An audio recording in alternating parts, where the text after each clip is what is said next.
Can I now move to really more general Sure. issues, and you know, and they're not things that are in the chapter. They're things that I know you've thought about or will have thought about.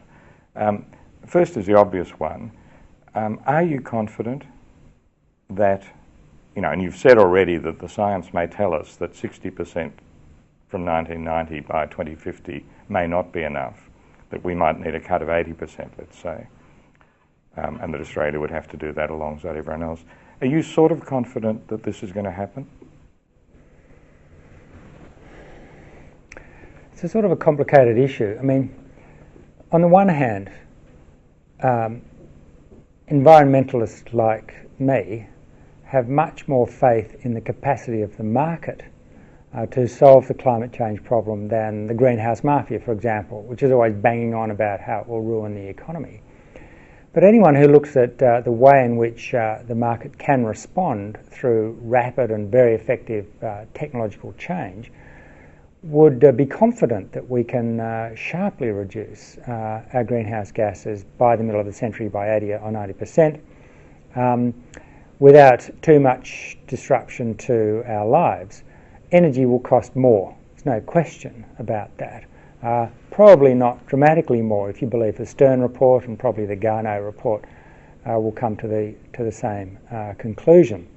So on that level I'm confident, but there are two other things that really make me worry a lot. One that applies to rich countries like us and one that applies to poor countries.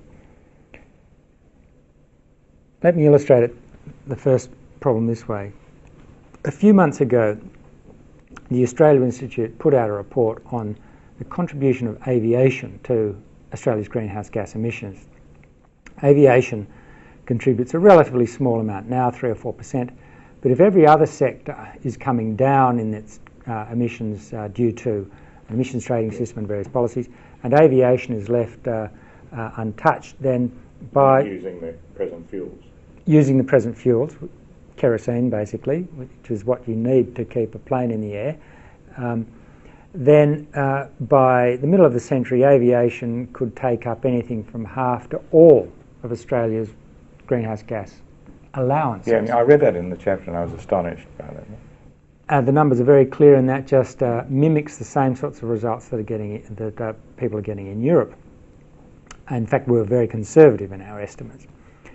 Now, when we put this out, we said, well, there are two responses to this. One is technological change. Find a substitute for kerosene that has enough grunt in it to keep planes in the air. Which is what we want when we fly. Yeah, indeed, we prefer that. No one has got anywhere near that at the moment. You know, who knows, in 10 or 20 years that may be the case. Are people working on it? People are working on it, but not much. Yeah. The aviation industry really hasn't grasped the problem yet. They're hoping it'll go away, they'll buy offsets, they'll do something.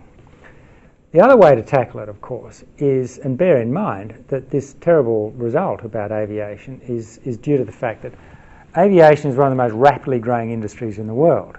You think about tourism and business transport, you think about the extraordinary increase in low-cost airlines. You know, you've got Tiger Air and so on coming into Australia and offering, you know, you can fly to Perth for $50 or whatever. There's been this massive increase, which is projected to increase. And all across Australia, as in other parts of the world, you've got tremendous pressures for airport expansions. New runways, new airports, it's happening everywhere. Now, if an alternative fuel can't be developed quite quickly, the only way to tackle the contribution of aviation to greenhouse gas emissions is by a sharp reduction, not just a slowing of the increase, but a reduction in the number of flights we make. We made this point, which in my view is incontrovertible. And yet the opposition or reaction to our paper a few months ago was extraordinary. We were attacked by the industry for being outrageous, alarmists. Luddites. The government sort of barely deigned to give it any attention at all. But the strongest opposition came from the Labor Party. So what I realised there was that we're going to have to change some of the ways that we live. it's not going to really affect our standard of living, but we are going to have to change some of the things we do and the way we do them. And one of those is we're going to have to fly less, and we're going to have to find alternatives, very fast trains, teleconferencing. Telstra loves climate change because they think they're going to take a large chunk of Qantas's business through teleconferencing. But there was just this automatic, visceral reaction to this idea, and it just struck me how hard it's going to be in some areas to get the sort of changes that we're going to require. Yeah. Now, this pushes me to something that I don't think you've yet written about, but as you know, it's something I'm hoping in the long term you will write about. Those who follow Clive Hamilton's work, there are many strands, but two very important strands are these. One is an analysis of the consumer society and even the psychological kind of type of human being that emerges when identity is linked to consumption, affluenza and all that. You've had both, I think, a lot of influence and a lot of success in alerting people and making people open to that possibility of the kind of impact of being identity linked to consumption. The other part of your work has been for a long time, leading the way with the discussion in Australia on the politics and the economics of climate change and what we need to do. And as you know, what I'm hoping that eventually you'll put these two together, because it seems to me that what you just said about aviation is a much larger question. Yes. It's really about how we are to live. Yes. That so much of the society that is based on consumption consumes energy, and it's sort of hard to imagine without high energy levels. And yet it seems to me that most of us would find it really hard to change how we live. We might still live well, but we'd find it hard to change things about how we live, to do with transport, to do with cooling and heating and all sorts of things, and to do with the level of material goods that we have. And so that's, in a way, I'm just wondering whether you'd say something about that, and whether that is a ground for a sort of pessimism, really a civilizational pessimism about this area. Yes. Well, the reason why I am pessimistic most of the time is that if we think about the technological change that we hope will save us from climate change, and as I've said, I'm very optimistic about technology being able to transform energy systems. But what technology really is doing is engaged in a constant race against the rate of economic growth. Because take aviation as a good example, and you can apply it to all sorts of things we consume. Technology for aviation will be trying to fight the extraordinary continuing growth of air travel, bigger planes, more people, more flights, longer distances, just constant growth. And so an economy growing like ours doubles in size every 25 years or so. So by 2050 or 2060, our economy will be 4 times bigger. That means, in many respects, an increase in resource consumption by 4 times, or perhaps 3 times, or at least double. If you think about water consumption, if you think about accommodating people and including office accommodation and all of the concrete and glass and steel and so on, all of those resources that go into it, and water and paper and all of those things. I mean, we're talking about at least a doubling, maybe a trebling of resource consumption and energy use. And so I think, how can we possibly counteract that? How can we possibly, even if we could do it to 2060, what about the next 50 years? I mean, we can't keep doing this. And this is for a rich, small, reasonably efficient economy like Australia. And when we think about China and India, the Earth has reached its limits. We're actually using up our capital now. We're beyond replacement levels. And this century, it seems to me that it's impossible to imagine any scenario other than us reaching the limits of certain crucial natural resources. I mean, we certainly know we'll run out of petrol, but there are others like phosphorus, which is fundamental to growing crops, and nitrogen, and fresh water, and a range of resources which are, in limited supply, even uranium. So we've got to stop, and yet we're so far from confronting this. But the other part of your work is that somehow we can't stop because our needs, our desires, our psyches are linked to this astonishingly materially Indeed. prosperous world that we live in. Well, I've argued that it's not, that consumption in a rich country like Australia, and increasingly in all countries, in China, for example, the rising middle class, there are probably far more wealthy people in China than there are in Australia, however you define wealth. The thing is, we don't consume to satisfy our needs anymore. We consume to create a sense of self, an identity. That's why we drive the cars we do. It's why we buy aviation, a whole range of services, etc., etc. So I argue in growth fetish in particular that if we're asking people to change the way they consume, then we're asking them to change who they are, to reinvent themselves. Objectively, they would adjust to it quite quickly, and without, they would enjoy grumbling about not having it anymore. Well, there's really only one sort of large question that I have left, and it's it's an ethical question, and it's to do with you've touched on, but I'll say more. The other great problem, it seems to me, in the world today is inequality, and I'm very taken with, say, the work of Sachs and others, which hasn't really had any bite in Australia, but to do with tackling global poverty.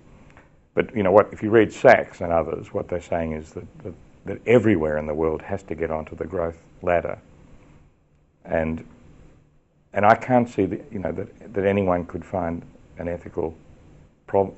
That it would be monstrous to think that certain parts of the world should be mired in poverty because of the needs of the environment. But on the other hand, if everyone does get on to the growth ladder in the way that China and India does, I myself can't think, unless there's an absolute revolution in the energy, the way we produce energy, I can't see how a kind of catastrophe can be avoided. In other words, the ethical demand for sort of global equality and the civilizational or species demand to have a planet which is habitable seem to me in this sort of collision.